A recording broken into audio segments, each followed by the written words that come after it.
Easy Sports Talk Show with Ed Smith and Javon Adams. My name is Javon Adams. You can call me J or J Love. That man is the one and only Ed Easy Smith. He not only played professional baseball, but he also played in the National Football League for that first Super Bowl bound team for the Atlanta Falcons. He's an author, he is a motivational speaker.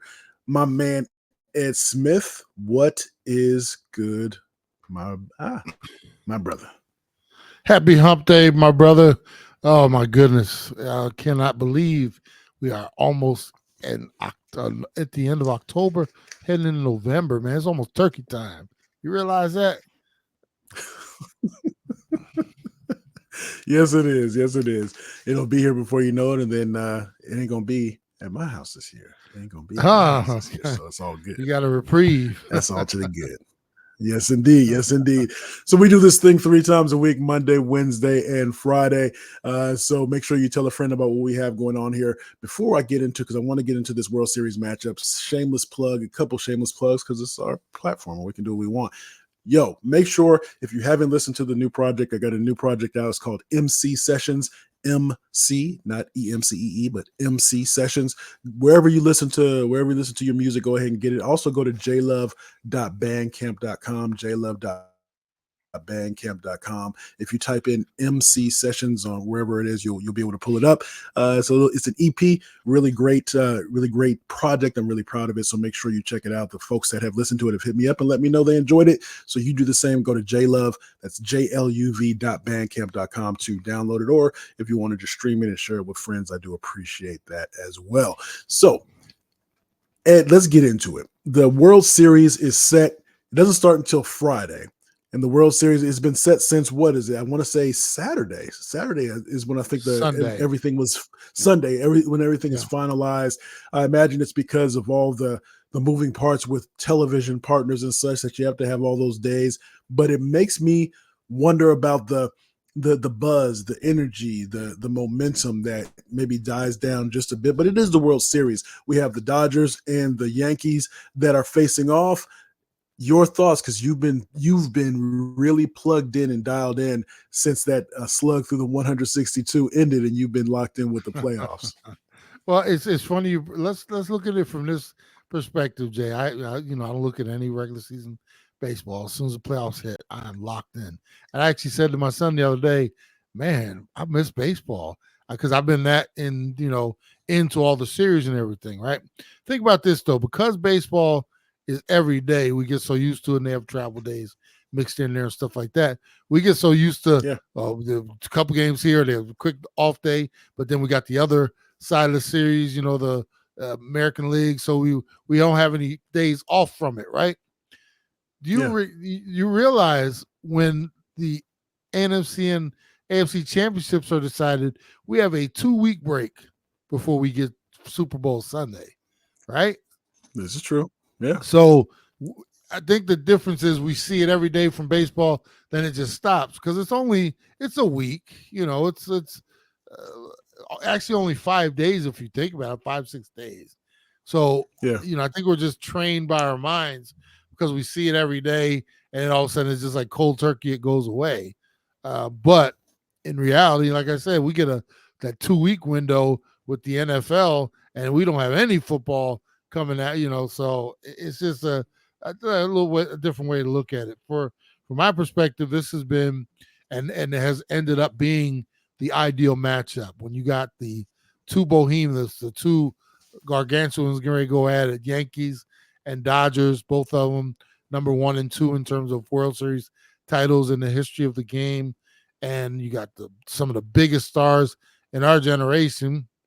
Although baseball has a problem with promoting your stars properly. I mean, the NFL and NBA are king of promotion.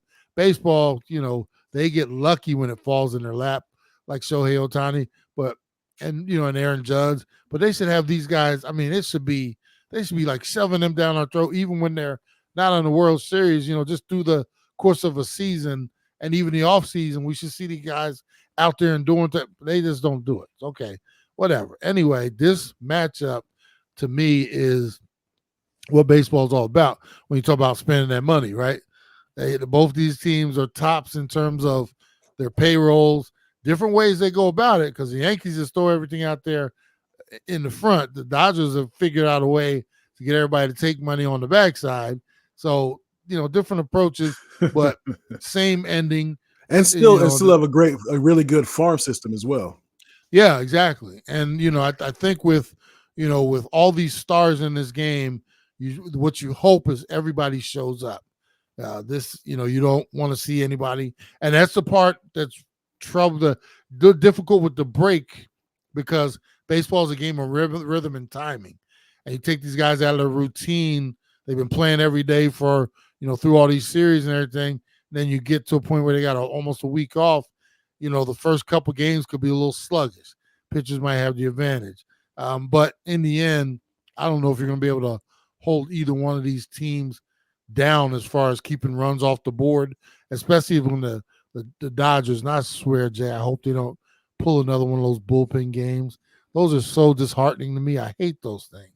I mean, you got all the money you spend. I don't care how many injuries you have. You mean you don't have a second or third pitcher that you can go to and say, give me 5, give me 7? That with all that money they spend, I mean, they should be building pitchers out in the backyard or something. I mean, there's no way you got to tell me that we're going to just come out there and throw 7 or 8, 9 guys to get 9 innings worth of baseball in. I can't stand those. So at some point we're going to see one. With that being said, I would say the Yankees, because they don't do that, I would actually give them the edge, because those bullpen games, they're so hard to pull off and can blow up in your face.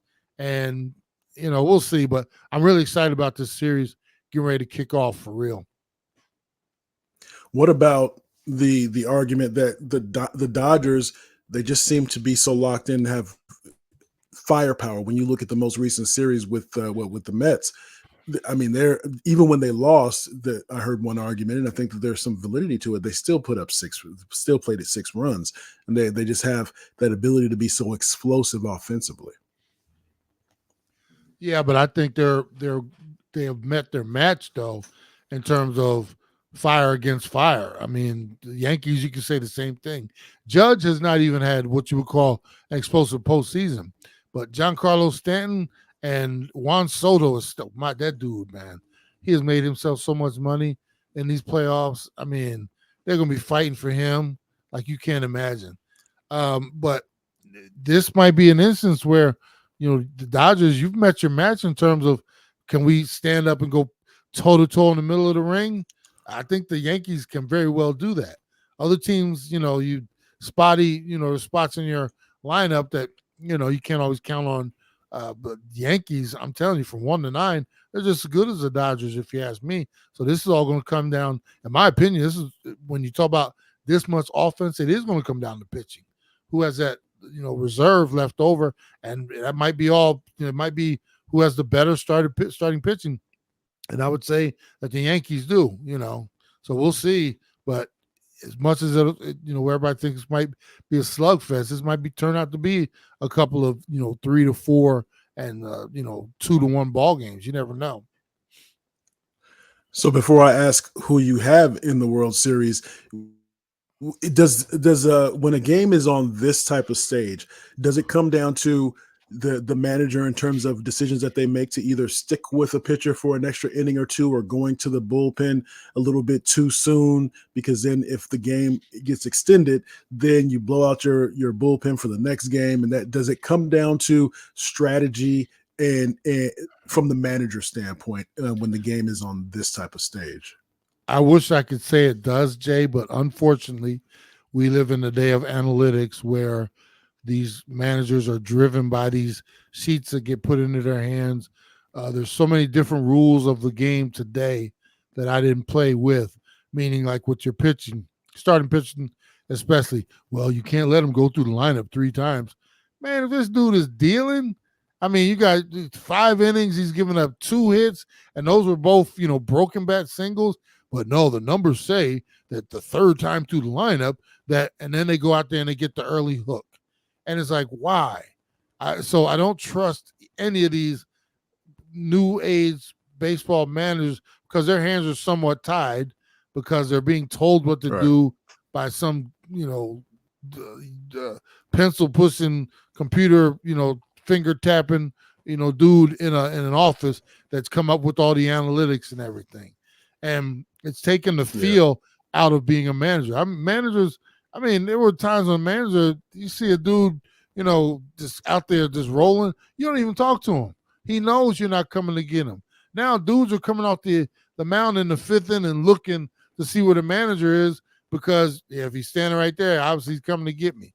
That type of thing. And, hey, you see it all the time. Guys coming off the field, man, why are they taking him out? And everybody's giving them the back claps and everything in the dugout. It's like, and then what happens? Somebody comes in out of the bullpen and they give up the booty. I mean, it's just like, but it's all because of analytics. So the game has changed. I wish I could say that's going to come down to managerial, misfires, but more likely it's going to come down to somebody running the script the way they've been told to do it rather than what's in their gut. And I hate that part of where baseball is today. So with that being said, who do you got in how many games? Oh, I don't see this one going any less than 6. What I would love to see is a 7-game series, Game 7 in L.A., and I think the Dodgers pull it off. I think they do, but I would not be surprised. I can't go both ways. I wouldn't be surprised if Yankees won in 7, but I'm going to say Dodgers in 7, and that would be a great thing to see this go all the way, to Game 7. I don't want to see a sweep. I don't want to see a 5-game series. That would be like cheating us. I want to see, 6 or 7 games, balls flying all over the place, pitchers in there dealing. I'd like to see it all. I think we could possibly get that from these two organizations. And before we move on from baseball, Jay, sad day today. We lost Fernando Valenzuela yesterday. Great Dodger pitcher. Man. Yeah, we lost him. Yeah, lost him this morning. They made the announcement. So I think it was yesterday. Legendary Dodger pitcher, 20 years old in the big leagues. I did not realize he was already in the big leagues at 20 years old in 1981. It's like, wow.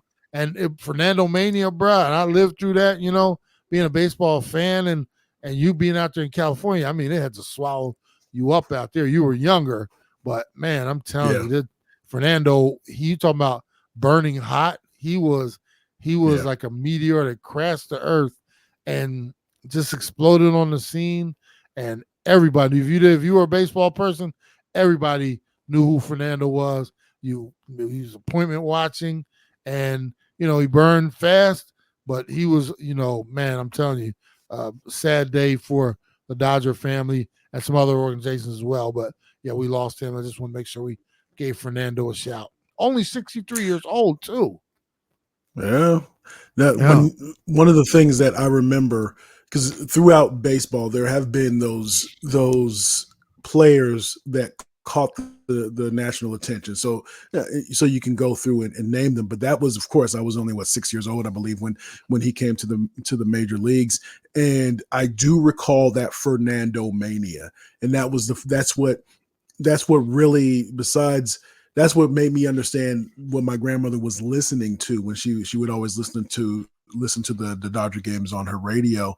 And I became familiar with that Fernando mania. And so they're just thinking of him. And so it's kind of that's bigger, stout guy that would go and do his thing on the mound. But so definitely rest in peace to Fernando Valenzuela. Yeah. So Easy Sports Talk Show. He is Ed Smith. I am Javon Adams.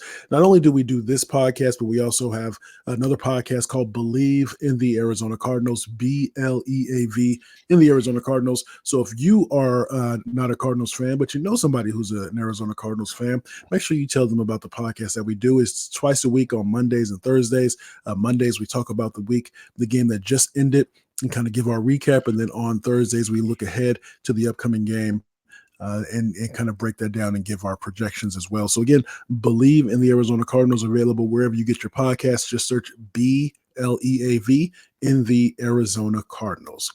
So speaking of the Arizona Cardinals, or speaking of National Football League, there's some buzz that the Kansas City Chiefs are going to make a trade with the Tennessee Titans for the services of one DeAndre Hopkins. The Kansas City Chiefs, they are, what is it? They're undefeated. But again, it's one of those things where I don't know if I've watched them sometimes, and it seems as if there's something, as we always say, it's not curling quite right over there in Kansas City.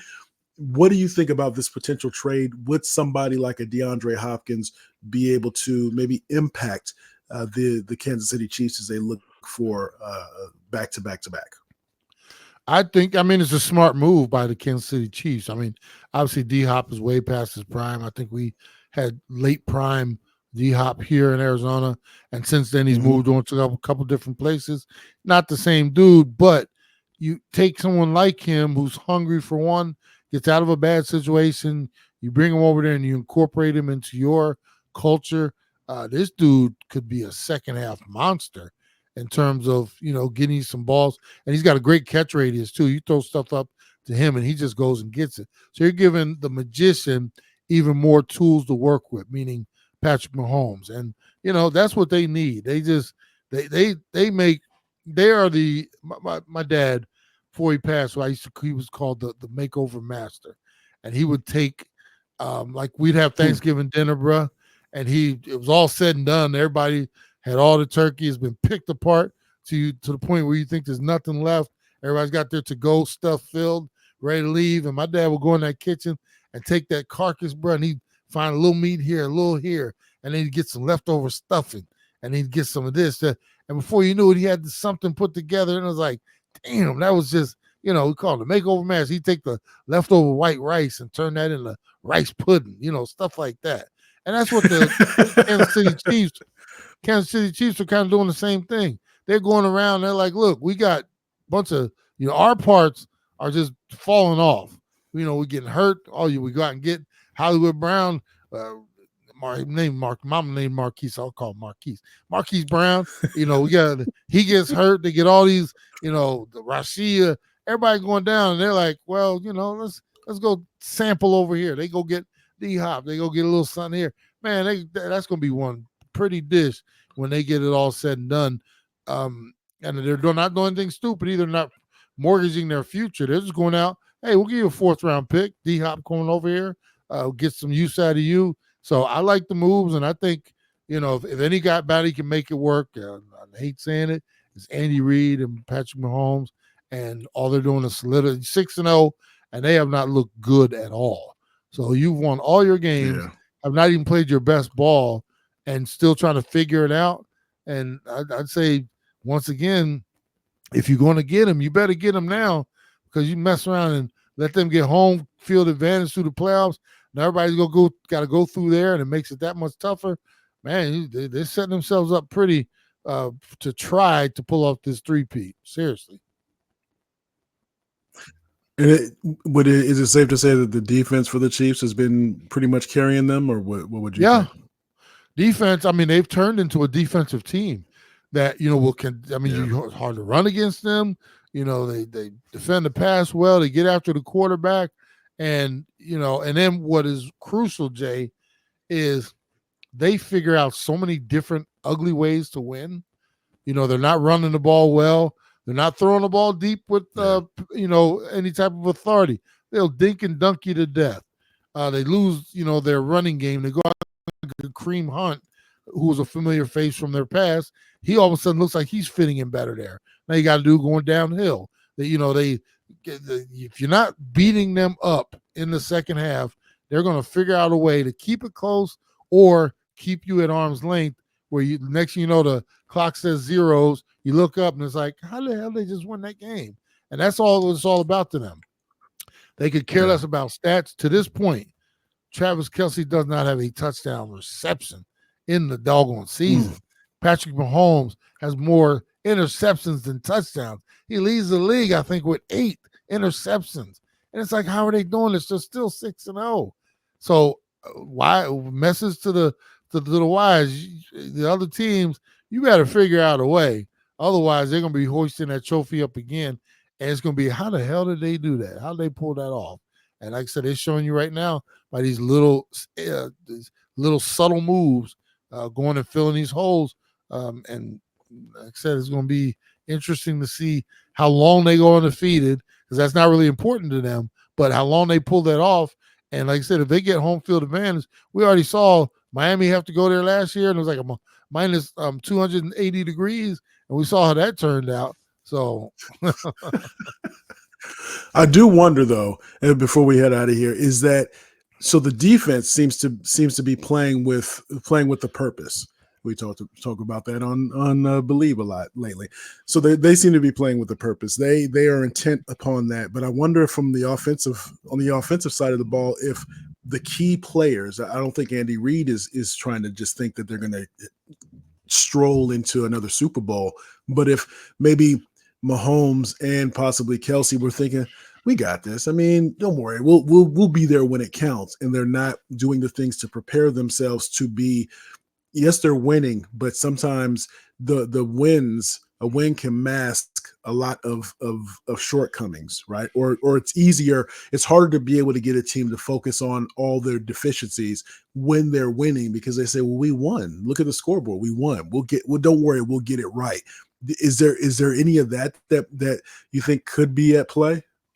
With any other organization, I would say possibility, but because the Chiefs, when I tell you there's no griping. Like right now, on a lot of teams, Travis Kelce would be pissed off because he doesn't have a touchdown so far this year. They're not getting in the ball as consistently as times before. Patrick will be trying to force touchdown passes because every quarterback, they love them stats. They love getting the touchdowns. He'd rather run. He's calling run plays down there in the red zone to get the ball into the end zone. He's not there. They are the epitome of it's all about the W's. And I would say on the flip side of, well, is something being masked because they're 6-0, but they're not playing their best ball? I would say no. They're showing you how diverse they are, and how how they're not playing their best ball and they're still 6-0. Ask us, they could very easily be 0-6 or 3-3 or something like that. They figured out a way to win these games. Some of them ugly, but I would say to ask anybody, would you rather be a pretty 3-3 or an ugly 6-0? And that's exactly what they're doing. And that's what it's all about. When it all comes down to it, I guarantee you every Monday after they get in, play the game, everybody goes home, you come in on Monday, you get your workouts in, you come watch the film. At the end of the film, when they show the last play as a team, everybody's doing a little golf clap, because that was our goal this week, was to get another W. Then we'll go watch it individually, and we'll break down where we need to be better, how we can be better, and some of the things that we did well. But I mean, that you talk about the perfect scenario. We're not even hitting on all cylinders, and we're still 6-0. So tell me how that feels. That feels pretty good. And it feels pretty good for y'all to be able to check us out here on Easy Sports Talk Show with Ed Smith and Javon Adams. Again, we do this thing 3 times a week, Monday, Wednesday, and Friday. Tell a friend about what we have going on here. Go to easysportstalk.com. You can also subscribe to the YouTube channel at The Easy Sports Talk Show. If you go to easysportstalk.com, you can also subscribe to our mailing list, so that way you get alerted about when the new pods drop as well. So as we always like to say around this time, you can